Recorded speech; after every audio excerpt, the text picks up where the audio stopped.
4 gunshots shattered the night, and Amara Thompson's world exploded into pain. The bullets tore through her shoulders, her spine, her ribs. 4 separate points of white-hot agony that sent her crashing against the cold metal of the SUV. Blood bloomed across her threadbare jacket, warm and wet, spreading fast. Her knees buckled, but she forced herself to stay upright, her body a shield between the gunman and the terrified child inside the car. Through the ringing in her ears, she heard screaming. A boy's voice, high and desperate. Korean words she didn't fully understand, but the terror was universal. Her vision blurred, the neon-lit soul docks swimming before her eyes. She'd been invisible for 9 months, living in an abandoned shipping container by these same docks, trying to disappear from a life that had destroyed her. Tonight, instinct had made her visible again. Tonight, instinct might kill her. The gunfire stopped. Footsteps, running, then silence, broken only by her ragged breathing and the boys sobbing. Amara's fingers scrabbled against the car door, leaving bloody smears on the pristine black paint. Every breath felt like drowning. Her paramedic training kicked in through the haze of shock. She was bleeding out. Maybe 3 minutes before unconsciousness, 5 before her heart stopped pumping. The car door flew open. A man emerged, tall and elegant even in the chaos, his expensive suit somehow untouched by the violence. His face was sharp, beautiful in that dangerous way that made people look twice, with eyes that had seen too much death to be surprised by more. But he looked surprised now, staring at her like she was a ghost. Check. The boy. First. Amara gasped in broken Korean, the words tasting like copper. She tried to gesture toward the car, but her arms wouldn't obey. Please, just check him. The man's eyes widened. He barked orders in rapid Korean to the guards surrounding them, then turned back to her. His hand caught her as she started to fall, lowering her carefully to the ground. The asphalt was cold against her cheek, littered with shell casings that glittered like fallen stars. Who are you? He demanded, switching to English, his accent crisp and educated. Why would you do this? Amara couldn't answer. The darkness was pulling at her, seductive and final. She'd come to Seoul to fade away quietly, to become nothing after losing everything.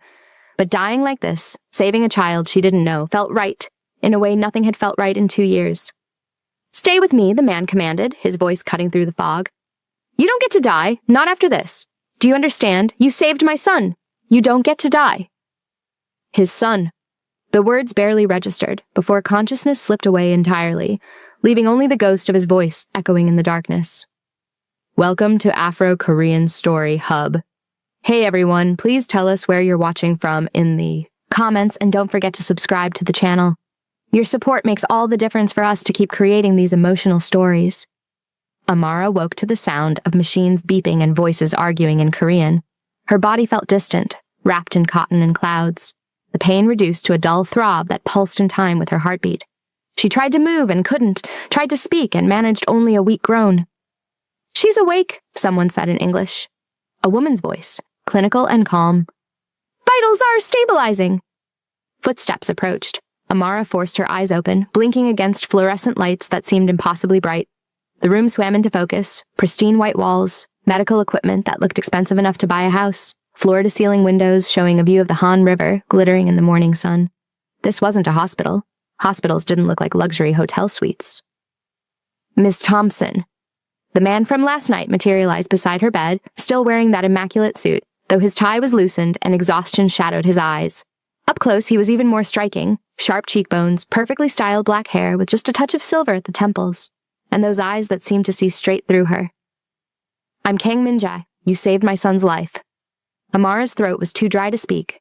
A nurse appeared, offering ice chips, helping her swallow. The simple act of accepting help made tears sting her eyes.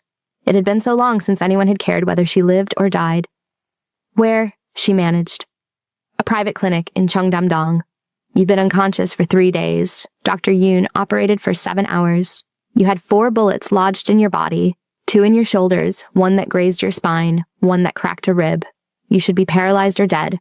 Apparently you're too stubborn for either. 3 days. Amara closed her eyes, processing. 3 days since she'd thrown herself in front of a stranger's car. 3 days since she'd done something that mattered for the first time since Marcus died. The boy? She whispered. Min-jae's expression softened almost imperceptibly. Jiho, my son. He's fine, thanks to you. He hasn't left this hallway since we brought you here. He's 8 years old and he understands that you're the reason he's still breathing. I didn't think. I just saw the laser sight on his face and I moved. Minjae pulled a chair close to her bed, sitting with the fluid grace of a predator at rest.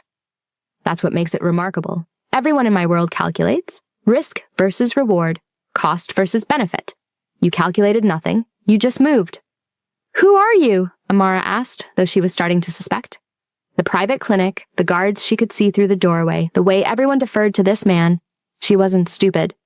9 months on Seoul's streets had taught her to recognize power when she saw it. I run a business empire, Minjae said, carefully. One that comes with enemies. Last night, the Song family tried to kill my son to weaken me. They failed because a homeless American woman threw herself into their line of fire.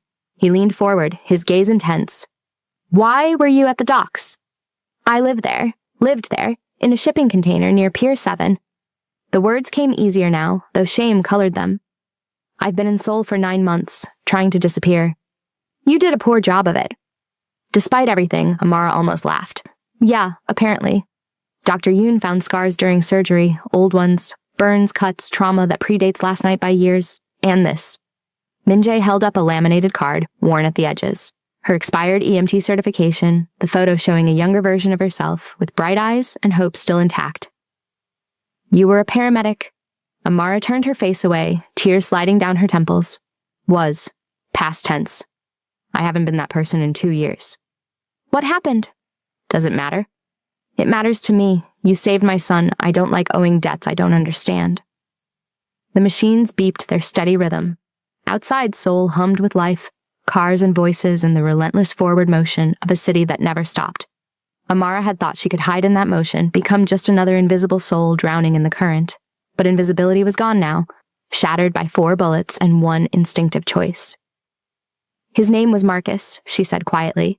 We were partners, EMT partners, and more than that. We were going to open a free clinic in Seattle, help people who couldn't afford care. We had plans, dreams, all the stupid things people have before reality kicks them in the teeth. Minjae said nothing, just waited with the patience of someone accustomed to extracting information. We got a call. Multi-car accident on I-5, 3 victims critical. Marcus was driving. I was running vitals on a patient in the back. A truck ran a red light. Her voice cracked. Marcus died on impact. The patient I was trying to save died before we reached the hospital, and I walked away with some bruises and a head injury that gave me nightmares for months. I'm sorry. The hospital blamed me, said my injuries impaired my judgment, that I should have saved the patient. They revoked my certification. My family said I was being dramatic, that I needed to move on, get over it. As if you can just get over watching someone you love die while you're helpless to stop it. She met his eyes, defiant despite the tears. So I left. Sold everything, bought a ticket to the farthest place I could think of, and tried to become nobody. I came to Seoul because nobody here knew who I used to be. Until last night, she agreed. When muscle memory kicked in, and I saw a kid about to die, and I just moved. Minjae stood, walking to the window. His reflection in the glass was pensive, troubled. I've built my entire life on calculated decisions, measured risks, control. The idea that someone would sacrifice themselves for a stranger, for my son, expecting nothing in return, it contradicts everything I believe about human nature. Maybe you've been around the wrong humans. He turned, and something in his expression had shifted. Maybe I have. My son wants to meet you. He's been drawing pictures of you, calling you his guardian angel. He's forbidden anyone to remove the flowers he brought for your room. For the first time, Amara noticed them. A child's awkward arrangement of wildflowers in a plastic cup on the bedside table, the stems cut unevenly, some petals already wilting. The sight broke something in her chest. I'd like to meet him too, she whispered. Minjae nodded. Rest first. Dr. Yoon will want to examine you again. And Miss Thompson? He paused at the door. You're under my protection now. The Song family knows you saved Jiho. That makes you either a liability or leverage. Either way, you can't go back to the docks. You're in my world now, whether you chose it or not. He left before she could protest, leaving Amara alone with the beeping machines, the wilting flowers, and the terrifying realization that her invisible life had just ended. The next morning, Jiho came to visit. He was small for 8, with his father's sharp features, softened by youth and enormous dark eyes that held too much understanding for a child. He stood in the doorway, clutching a piece of paper, his expensive school uniform pressed and perfect, except for grass stains on the knees. You can come in, Amara said gently, switching to the simple Korean she'd learned on the streets. I don't bite. Jiho approached slowly, as if she might vanish if he moved too fast.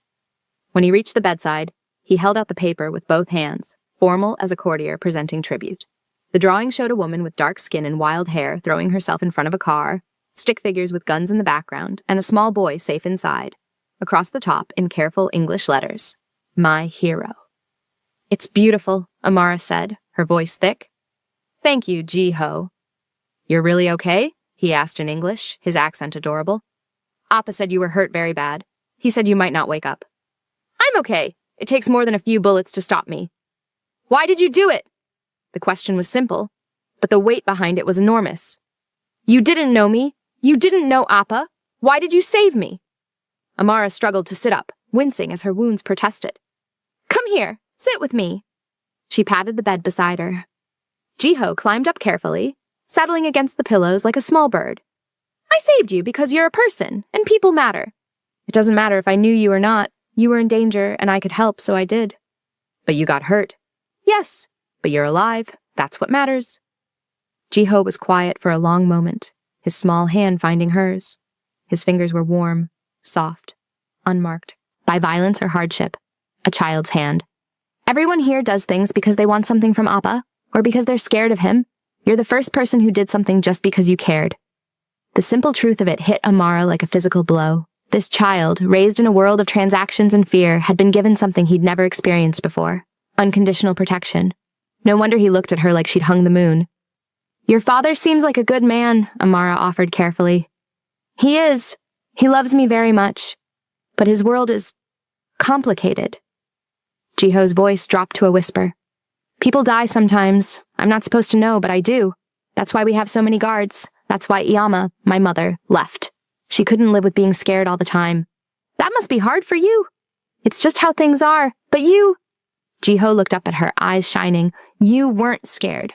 Or maybe you were, but you did it anyway. That's the bravest thing I've ever seen." Before Amara could respond, Min-jae appeared in the doorway. "Ji-ho, you're supposed to be at school." "I wanted to see her first, Appa. I wanted to make sure she was really real." Min-jae's expression softened. "She's real. Now go. Your driver's waiting." Ji-ho hugged Amara carefully, mindful of her injuries, then scampered off. The room felt emptier without him. "He doesn't usually warm to people that quickly," Min-jae said, taking the chair beside her bed. "You've made an impression." "He's a good kid. You should be proud." "I am, and terrified. Keeping him safe in my world is—" He trailed off, jaw tightening. "The Song family won't stop. They failed once, but they'll try again. And now they know about you." Amara's stomach dropped. "What does that mean?"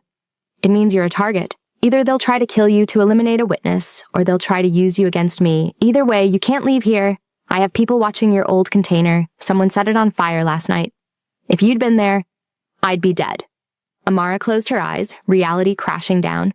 "I just wanted to disappear. I just wanted to be nobody." "You can't be nobody anymore. That woman died when you jumped in front of those bullets. Now you have to decide who you become next." The decision was taken out of her hands 2 days later when the clinic came under attack. Amara was attempting her first walk down the hallway, Dr. Yoon supporting one arm, a nurse the other. Her legs felt like water after days in bed, and the pain in her shoulders and spine was a constant burn. But she needed to move, needed to prove to herself that she could. The first explosion shattered windows at the far end of the building. "Get down!" Dr. Yoon screamed, throwing Amara against the wall as gunfire erupted. The nurse went down, blood blooming across her white uniform. Amara's training snapped her into focus despite the pain and fear. "Pressure on the wound!" she commanded, dropping beside the nurse, her hands moving automatically to staunch the bleeding. "Dr. Yoon, I need gauze now!" More explosions, screaming, the staccato rhythm of automatic weapons. Through the chaos, Min-jae's voice rose, cold and commanding, shouting orders in Korean. His guards returned fire, the hallway becoming a war zone. Amara worked on the nurse, her hands steady, despite bullets chewing through the walls around them. This she knew. This she could do. The nurse's eyes were wide with shock, her lips moving in silent prayer. "Stay with me," Amara said firmly. "Look at me. Focus on my voice. You're going to be fine." Min-jae appeared, gun in hand, blood on his face from a cut above his eye. "We need to move. Song family hit squad. They're after Ji-ho." "Where is he?" "Safe room, but they're trying to breach it. Can you walk?" "Can I walk? I'm trying to save someone's life here." "Dr. Yoon will take over. We need you mobile." It went against every instinct, but Amara let Dr. Yoon take her place. Minja hauled her to her feet, supporting her weight as they moved through smoke-filled corridors. His guards surrounded them, weapons raised, moving with military precision. They reached the safe room, a reinforced door with a biometric lock. Min-jae pressed his palm to the scanner and it hissed open, revealing Ji-ho huddled inside with 2 guards. The boy's face transformed when he saw them. "Appa, is it over?" "Not yet, son. Stay here. Don't open this door for anyone but me." The attack lasted 20 minutes. 20 minutes that felt like hours. Crouched in that safe room, listening to gunfire and explosions. Ji-ho trembling against Amara's side while she held him and prayed to a god she wasn't sure she believed in anymore. When silence finally fell, it was deafening. Min-jae returned, grim-faced and covered in blood. Most of it not his own. "They're dead or retreating, but they made their point. You're not safe here anymore. Neither of you." That night, Min-jae's lieutenants gathered in his office while Amara recovered in her room. She could hear them through the walls, their voices raised in argument. "Boss, this is insane! A homeless American, in our business, she's a liability." "The Song family will use her against you." "Send her away! Give her money, a new identity, whatever. But she can't stay here." Amara pressed her ear to the wall, her heart pounding. They were right. She was a liability. She should want to leave, to disappear again. But the thought of abandoning Ji-ho, of never seeing his smile or hearing his childish laughter, it hurt in a way she wasn't prepared for. Min-jae's response cut through the arguments like a blade. "The woman stays." "Boss, she took 4 bullets meant for my son. She used her medical training to save 3 of my people during today's attack. She's earned her place here, and anyone who touches her answers to me. Is that understood?" Silence. Then grudgingly, "Understood, boss." But before they could disperse, a small voice interrupted. "You're all wrong." Ji-ho stood in the doorway, still in his pajamas, his face set with determination. "She didn't save me because she wants something from Appa. She didn't do it for money or power or protection. She did it because she cares. And that's something none of you understand." "Ji-ho, go back to bed," Min-jae said gently. "No." The boy's voice shook but held firm. "All of you do what Appa says, because you have to, or because you want his approval, or because you're scared of what happens if you don't. But she protected me when she thought we were just strangers. She didn't even know who we were. That's real loyalty. That's real bravery. And if you send her away, you're telling me that kind of goodness doesn't matter in our world." He turned to his father, tears streaming down his face. "I know what you do, Appa. I know people are scared of you. I know we live with guards and safe rooms and that Iyama left because she couldn't handle it. But she makes me feel safe in a way nothing else does. Please don't send her away. Please." The silence that followed was absolute. Min-jae stared at his son, something raw and painful crossing his face. Then he knelt, pulling Ji-ho into his arms. "I won't send her away," he promised. "I swear it." Amara slid down the wall, crying quietly into her hands. She'd come to Seoul to disappear, to be nothing, to let the world forget she existed. Instead, she'd found a broken child and his dangerous father, who were giving her back her humanity one moment at a time. Please, tell us what you think so far in the comments below. And don't forget to like and subscribe. Your support helps us continue creating these emotional stories. Recovery was slow and painful, marked by physical therapy sessions that left Amara sobbing into her pillow and nightmares that had her waking in cold sweats. Marcus's face melting into Ji-ho's, both of them dying while she watched helplessly. But Ji-ho visited every day, bringing his homework to do beside her bed, chattering about school and friends and the stray cat he'd seen in the garden. His presence was healing in ways medicine couldn't touch.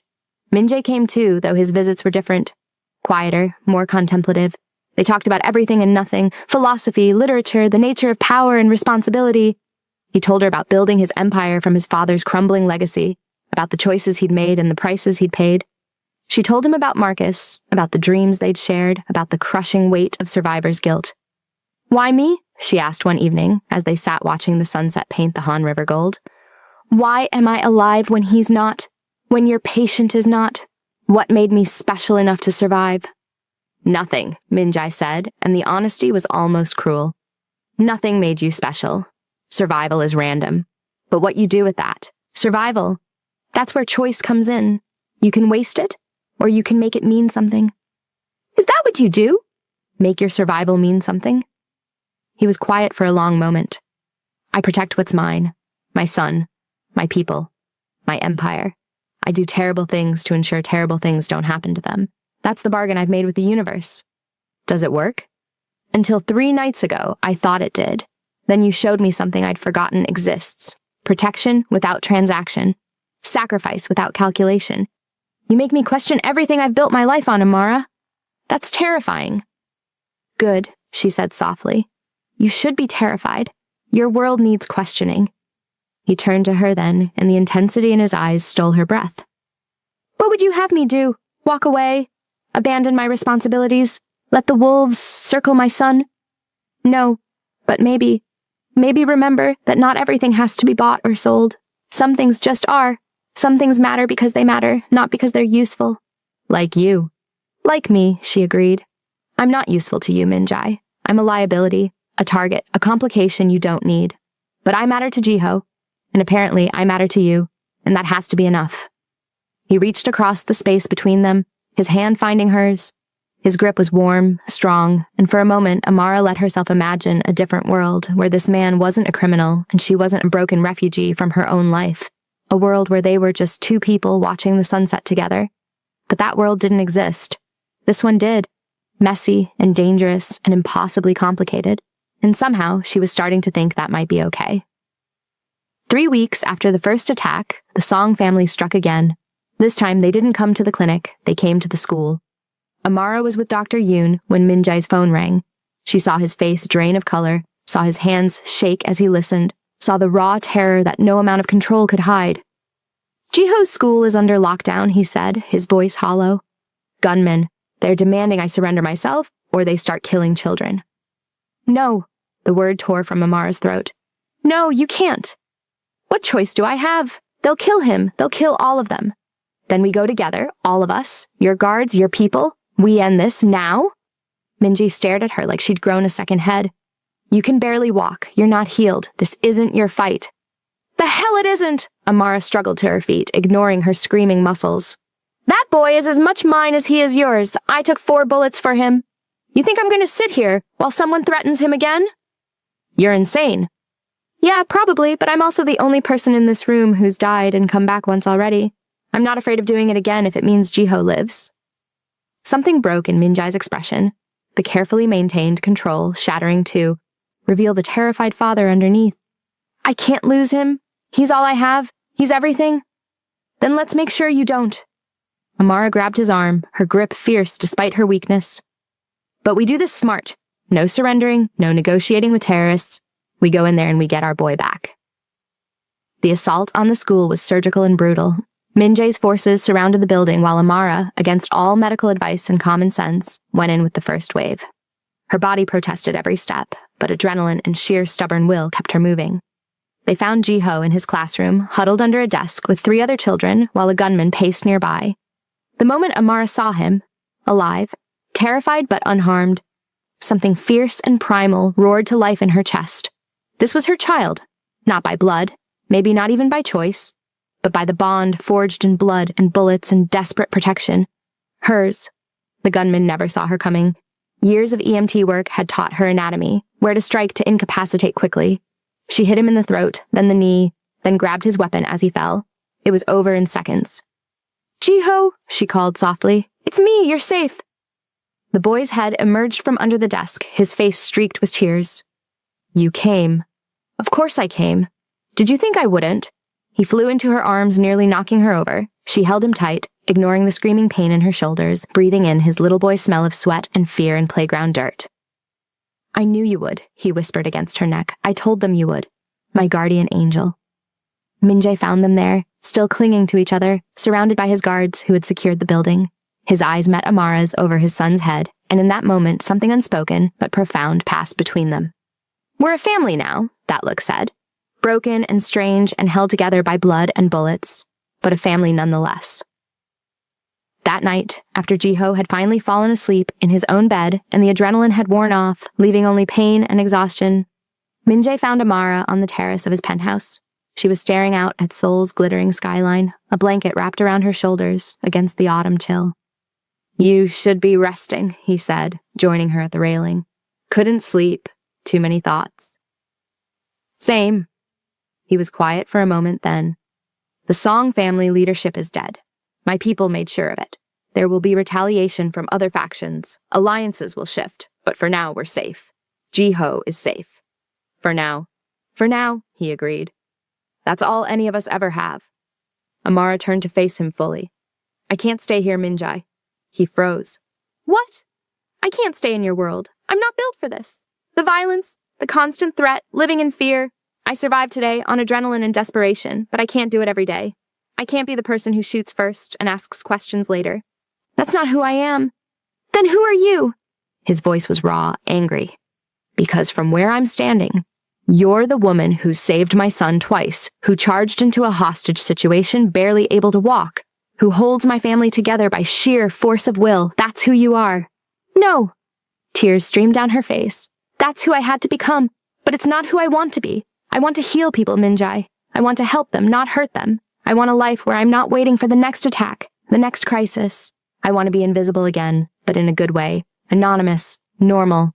There is no normal for you anymore. The moment you jumped in front of those bullets, normal died. You're in this world whether you like it or not. Then get me out. She grabbed his jacket, her voice breaking. Please, you have resources, connections. Get me out. Give me a new identity, a new life, somewhere far from here where I can start over, where I can be nobody again. You want me to send you away, after everything? I want you to let me go. There's a difference. Minjai pulled back, his face a mask of controlled fury. And Jiho? You're just going to abandon him? That's not fair. Nothing about this is fair. That boy loves you. He calls you his guardian angel. He draws pictures of you every day. He asks if you're staying for breakfast, for dinner, forever. And you want to just disappear? To abandon him like his mother did? His mother left because she couldn't handle your world. I'm leaving for the same reason. Can't you see that? What I see is a coward. The words were cruel, designed to hurt. I see someone running away the moment things get difficult. Difficult? Amara's voice rose. I've been shot 4 times. I've watched people die. I've had to become someone I don't recognize just to survive in your world.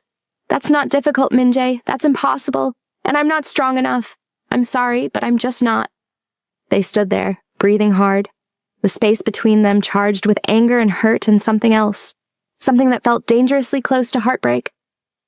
If you leave, Minjai said quietly, you can never come back. You understand that? The moment you walk away, you're dead to this world, to Jiho, to me, for your own protection and ours. I understand. Do you? Because I don't think you do. I don't think you understand what you've become to us. To him, to... He stopped, jaw clenched. To me. Amara's breath caught. Minja, no, don't say anything. You've made your choice clear. He turned to go, then paused.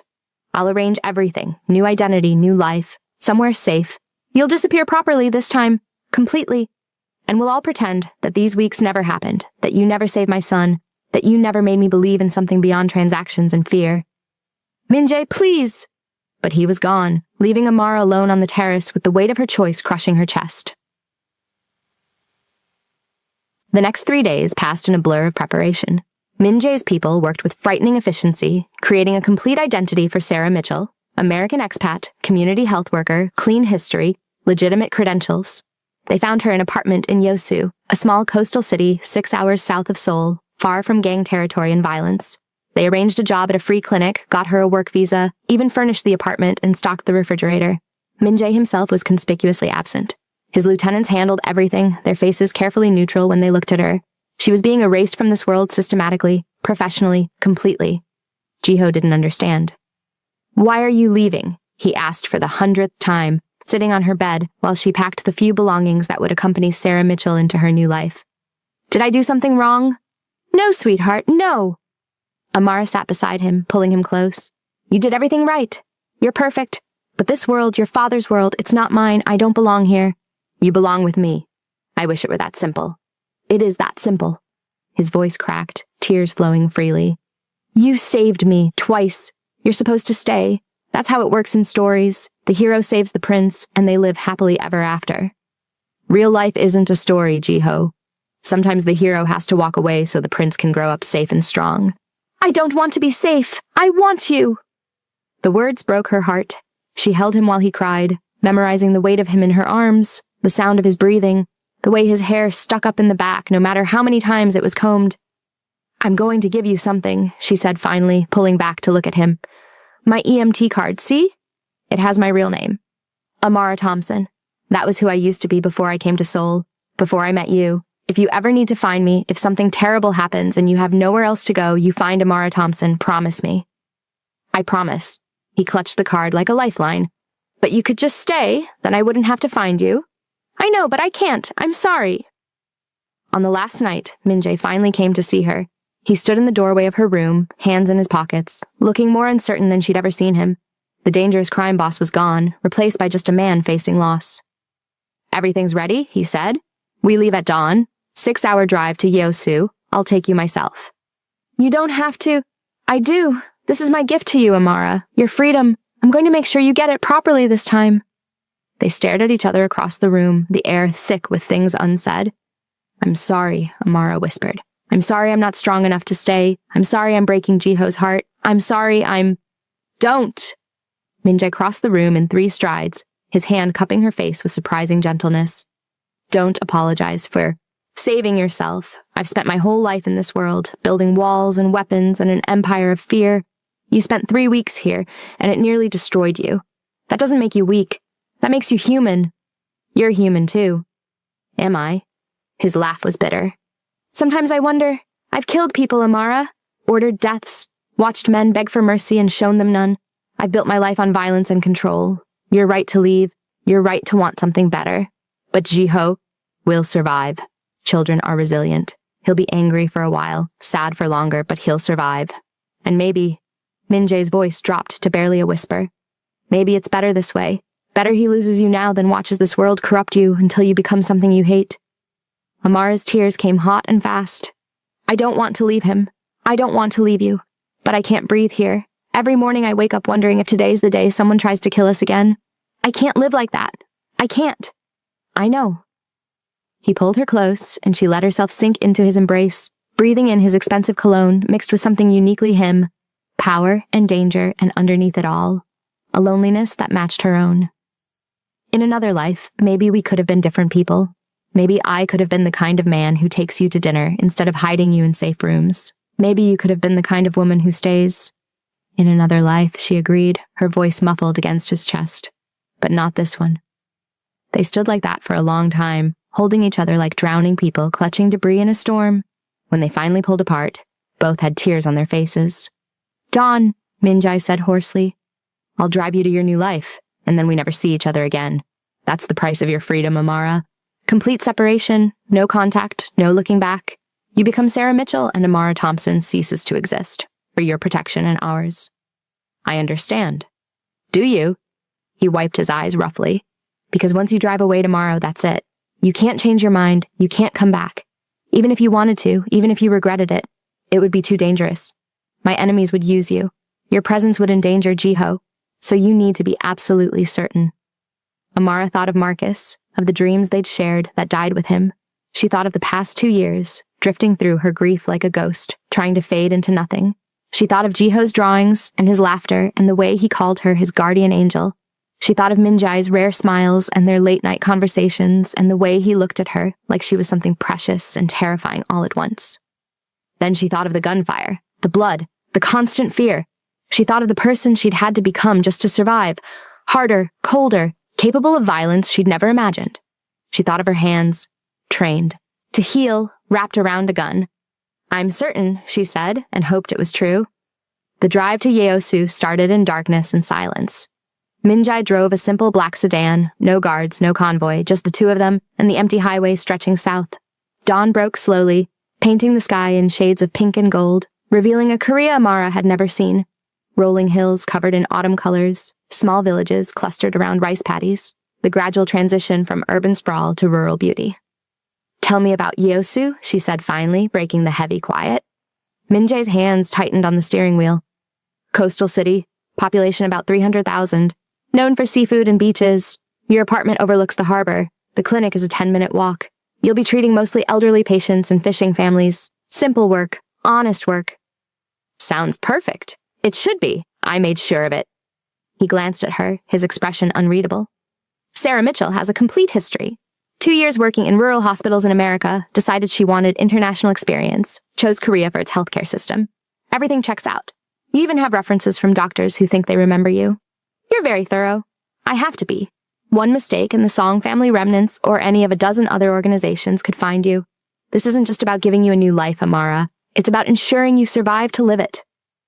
They stopped for breakfast at a roadside restaurant, sitting across from each other in a corner booth, while elderly women served them soup and rice and banchan. Amara ate mechanically, tasting nothing, hyper-aware of every moment passing like sand through an hourglass. "What will you tell Jiho?" she asked. "The truth. That you left to be safe. That sometimes the people we love have to go away, but that doesn't mean they didn't care about us." Minjae pushed rice around his bowl without eating. "He'll understand eventually. Maybe not today or tomorrow, but someday." "Will you tell him I loved him?" "He knows that already. You showed him every day." Amara's vision blurred. "I've never had a child. Never even wanted one, really. But these past weeks with Jiho, I finally understood what people mean when they say they die for their kids. I would have. I still would." "I know. That's why this is so hard." Minjae reached across the table, his hand covering hers. "You gave me something I didn't know I was missing. Someone who protected my son, not because I paid them or because they feared me, but just because they cared. That's rare. That's precious. And I'm letting you go because keeping you would destroy that precious thing. You're a better man than you think?" "No. I'm just a man who's finally learning what matters." They finished the drive in silence, punctuated by occasional small talk, weather, scenery, meaningless observations that filled the space where harder truths lived. As the hours passed and Yosu grew closer, Amara felt her old life slipping away like skin being shed. Amara Thompson, broken paramedic, homeless refugee, accidental guardian angel. She was dissolving, making room for Sarah Mitchell to emerge. The apartment was in a modest building 3 blocks from the harbor, 3rd floor, with a balcony that looked out over blue water stretching to the horizon. Minjae had been thorough. There were dishes in the cabinets, food in the refrigerator, clothes in her size hanging in the closet. Everything Sarah Mitchell would need to build a normal life. "The clinic director is expecting you Monday," Minjae said, setting down her single suitcase. "Dr. Park. She's good people. No connections to any organizations, completely clean. She thinks you're an idealistic American who wants to help underserved populations. Play that role and you'll fit right in." "Okay." Amara wandered through the small space, touching furniture that would become familiar, standing at the window, watching boats bob in the harbor. "It's beautiful. Thank you." "Don't thank me. This is what you wanted." "It is." But her voice cracked on the words. Minjae came to stand beside her, both of them looking out at the water and the sky and the vast emptiness of a future stretching before them. "In another life," he said quietly, "I would have asked you to stay. Not for Jiho, not for protection or debt or any practical reason, just because these past weeks, talking to you, learning how you see the world, it made me remember what it feels like to be human, to want something beyond power and control." Amara turned to him, her hand finding his. "In another life, I would have said yes, because you're brilliant and complicated, and you make me want to be braver than I am. Because watching you with Jiho, seeing how much you love him despite all the walls you've built, it reminded me that broken people can still love fiercely. But not in this life. Not in this life," she agreed. They stood like that, hands clasped, saying goodbye without words. Then Minjae did something that surprised them both. He pulled her close and kissed her, desperate and tender and full of all the things they'd never say aloud. Amara kissed him back, pouring into it all her gratitude and regret and the impossible affection that had grown in soil watered with blood and bullets. When they pulled apart, both were crying. "Be happy," Minjae said roughly. "That's all I ask. Be Sarah Mitchell and be happy and heal people and never look back. Take care of Jiho. Tell him I'm sorry. Tell him his guardian angel is watching from far away always." "I will." Minjae walked to the door, paused with his hand on the knob. "Goodbye, Amara Thompson. You saved my son's life twice and mine once. I'll never forget you." "Goodbye, Kang Minjae. You gave me back my humanity. I'll never forget you either." He left without looking back, and Amara stood at the window watching his car disappear down the street, taking with it the last piece of her old life. When she couldn't see him anymore, she sank to the floor and cried. For Marcus and the dreams they'd lost, for Jiho and the boy she'd never watched grow up, for Minjae and the impossible connection they'd found in the worst circumstances, for Amara Thompson who had jumped in front of bullets and would never exist again. When the tears finally stopped, Sarah Mitchell stood up, washed her face, and went to explore her new life. 6 months passed. Sarah Mitchell settled into Yosu like a stone finding its place in a riverbed. The clinic was busy but manageable. Elderly patients with diabetes and high blood pressure, fishing injuries that needed stitching, children with colds and scraped knees, simple medicine, honest work. Exactly what she'd wanted. She made friends slowly. Dr. Park, who ran the clinic with fierce compassion, Mrs. Kim from the apartment next door, who brought her homemade kimchi, Young Soo the fisherman who always had the freshest catch and taught her Korean fishing terms she'd never need anywhere else. They knew her as the kind American nurse, who worked too hard and smiled too little, who sometimes stared at the ocean like she was looking for something lost beneath the waves. She learned to sleep without nightmares. She learned to walk to the market without checking for threats. She learned to exist without fear pressing down on her chest like a boulder. But she never learned to forget. Jiho's drawing hung on her refrigerator, the stick figure woman throwing herself in front of bullets, the careful English letters spelling "My Hero." Her expired EMT card sat in a drawer beside her bed, Amara Thompson's face staring up from the laminated plastic. Some nights, when the loneliness felt like drowning, she'd take it out and remember who she'd been before Seoul, during Seoul, and who she was trying to become after. The news filtered down occasionally, power shifts in Seoul's underworld, territories changing hands, the Kang family consolidating power under new ethical guidelines that shocked the criminal world. No targeting of children, no civilian casualties, rules that would have been unthinkable before a homeless American woman threw herself in front of 4 bullets. Sarah allowed herself to hope that meant Jiho was safer, that Min-jae had learned something from their brief intersection, that their time together had mattered beyond the immediate crisis. One evening in early spring, Sarah was closing the clinic when a black car pulled up outside, expensive, out of place in their working-class neighborhood. Her heart stopped. 6 months of peace, and still her first instinct was fear, but it wasn't an attack. It was a delivery. The driver handed her a package wrapped in plain brown paper, bowed politely, and drove away without a word. Sarah carried it upstairs with shaking hands, setting it on her kitchen table like it might explode. Inside was a painting, a seascape done in oils, the ocean at sunset, gold and blue and infinite. And tucked into the frame, a drawing in a child's hand showing a woman with dark skin standing on a beach, arms outstretched, free and whole. Across the bottom, in neater handwriting than before, "My guardian angel found her wings. Jiho." No note from Min-jae, no address, no way to respond. Just this one perfect message saying, "We remember you. We're okay. We hope you're okay too." Sarah hung the painting above her couch, where she could see it every day. She put Jiho's new drawing on the refrigerator beside the old one. And that night, for the first time in 6 months, she slept without dreaming of gunfire and blood and the boy she'd saved. In Seoul, Kang Min-jae stood in his penthouse looking out at the glittering city, his son asleep in the next room, the weight of his empire resting on his shoulders like always. But something had shifted, a crack in the armor he'd worn for so many years, letting in light he'd forgotten existed. His lieutenants had questioned the new rules at first. No children, no civilians. Clean operations only. But they'd adapted, and surprisingly, the organization had grown stronger. Turned out running a criminal empire with some ethics made for better business. Fewer enemies, more respect. Territory gained through strategy instead of brutality. Jiho was healing too. He still asked about Amara sometimes, his questions growing less frequent but never disappearing entirely. Min-jae answered honestly. She was safe. She was healing people. She was happy. He didn't know if it was true, but he hoped. God, how he hoped. "Appa?" Jiho appeared in the doorway, rubbing sleep from his eyes. "I had a dream about her." "Come here, son." Min-jae sat on the couch, pulling Jiho onto his lap like he hadn't done in months. The boy was getting bigger, growing up too fast. "Tell me about your dream." "She was at the beach. She looked happy. Free, like a bird." Jiho nestled against his father's chest. "Do you think she's really happy? Do you think she remembers us?" "I think she's exactly where she needs to be. And yes, I think she remembers us. How could she forget? I miss her."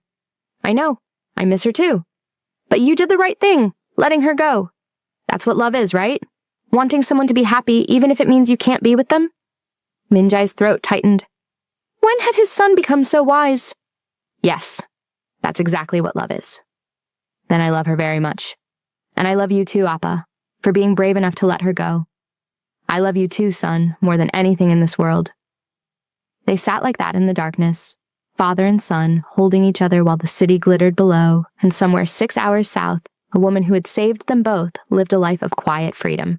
The debt that had bound them was paid in full, not with money or obligation, but with sacrifice and love and the courage to let go. Years passed. Sarah Mitchell became Dr. Sarah Mitchell, finally finishing the degree she'd abandoned after Marcus died, specializing in emergency medicine and trauma. She stayed in Yeosu, running the clinic, training younger doctors, building a life that mattered in quiet, steady ways. She dated occasionally, a teacher, a marine biologist, even a visiting American consultant once. But nothing serious ever developed. Some part of her heart remained in Seoul, locked away with memories of a boy's laughter and a dangerous man's rare smiles. She followed the news obsessively, scanning for mentions of the Kang family. The reports were always vague: consolidation of power, legitimate business ventures, philanthropic endeavors. The criminal underworld still existed, she knew, but it operated differently now. Cleaner, more controlled. Min Jae's empire had evolved into something that could almost pass for legitimate. And Jiho, she caught glimpses of him sometimes in business magazines as he got older. The heir to the Kang empire, brilliant and serious, with his father's sharp features and something of her compassion in his eyes. Or so she liked to think. He was in university now, studying international business and ethics of all things. She wondered if he remembered her, if she was more than a half-forgotten childhood memory. On the 5th anniversary of the night she'd taken 4 bullets, Sarah stood on her balcony watching the sunset paint the ocean gold. She'd built a good life here, saved hundreds of patients, made real friends. Found peace, mostly. But some nights, like tonight, the loneliness felt vast as that ocean stretching before her. Her phone buzzed. An unknown number. She almost didn't answer. After 5 years, she'd stopped expecting contact from that other life. But something made her pick up. Dr. Mitchell. The voice was young, male, speaking careful English. My name is Kang Jiho. I don't know if you remember me. Sarah's legs gave out. She sank into a chair, her voice barely working. Jiho? How did you... I kept your EMT card. The one with your real name. It took me years to track you down, and even then, I only called because... His voice cracked. I'm sorry. I know I'm not supposed to contact you. Appa made me promise, but I'm 18 now, and I needed to tell you something. Tell me. Whatever it is, tell me. I'm getting ready to join Appa's business. Not the old business. We've transformed everything, made it mostly legitimate. But it's still complicated, still dangerous sometimes. And before I do that, before I step into that world permanently, I needed you to know that you changed everything for us. For me, for Appa, for everyone. Tears streamed down Sarah's face. Jiho, you don't have to. Yes, I do. You saved my life twice. You showed me what real courage looks like. You taught Appa that power and humanity don't have to be opposites. Every policy change, every rule about protecting civilians, every time we choose mercy over brutality. That's your legacy. You're the reason I believe our family can be something better. How is he, your father? Jiho was quiet for a moment. He's good. Lonely sometimes, but good. He never remarried. He says he met someone once who showed him what real love looked like, and everything else feels counterfeit after that. Sarah closed her eyes, overwhelmed. Tell him I understand. Tell him I feel the same way. He knows. We both know. Jiho's voice softened. I'm not supposed to ask this, but are you happy? Did leaving give you the life you wanted? Sarah looked around her apartment. The paintings on the walls, the medical textbooks stacked on her coffee table, the photos of patients and friends, the balcony overlooking the endless ocean. She thought of the lives she'd saved, the difference she'd made, the peace she'd found in this quiet corner of the world. Yes, she said honestly. It wasn't easy, and there are things I miss every single day. But I'm happy. I'm helping people. I'm exactly where I'm supposed to be. Good. That's all we wanted. All Appa wanted when he let you go. Jiho, thank you for calling. Thank you for remembering me. How could I forget my guardian angel? She could hear the smile in his voice. I have to go now. This call is already too dangerous for you, too traceable. But I wanted you to know, you're still part of our family. Always. Distance doesn't change that. I love you, Jiho. I love you both. Be safe. We will. Because of you, we know how. The line went dead. Sarah sat on her balcony as night fell, stars emerging one by one, her heart full and breaking and whole all at once. She'd made the right choice 5 years ago. She knew that now with complete certainty. Leaving had saved her, had allowed her to become someone who healed instead of hurt, who lived without fear, who made a difference in quiet, steady ways. But love, real love, the kind that transcended logic and circumstance, didn't care about right choices or safe distances. It existed anyway, permanently, woven into the fabric of who she'd become. She was Sarah Mitchell, and she was happy. She was Amara Thompson, and she would never forget. She was a guardian angel who'd found her wings, And somewhere 6 hours north, the boy she'd saved and the man she'd loved were flying too, transformed by the same impossible grace that had changed her. The debt that had bound them was long since paid, but love, real, selfless, sacrificial love, that had no expiration date, that lived forever in the choices they'd made, the people they'd become, the lives they'd touched. And that was enough. More than enough. It was everything. Welcome to Afro-Korean Story Hub. Thank you so much for watching this journey with us. If this story touched your heart, please hit that like button, subscribe to our channel for more emotional stories, and tell us in the comments, have you ever had to let someone go because you love them? What would you have done in Amara's place? Your engagement helps us continue creating these stories. Thank you for being part of our community.